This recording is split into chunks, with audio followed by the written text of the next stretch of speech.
জন্মভূমি লিখেছেন রবীন্দ্রনাথ ঠাকুর।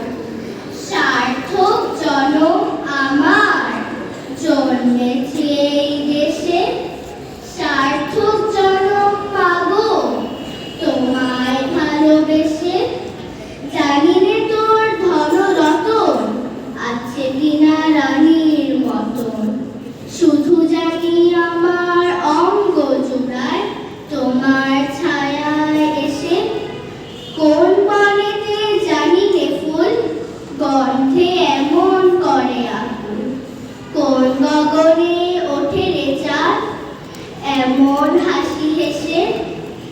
আখি মেলে তোমার আলো প্রথম আমার চোখ জুড়ালো।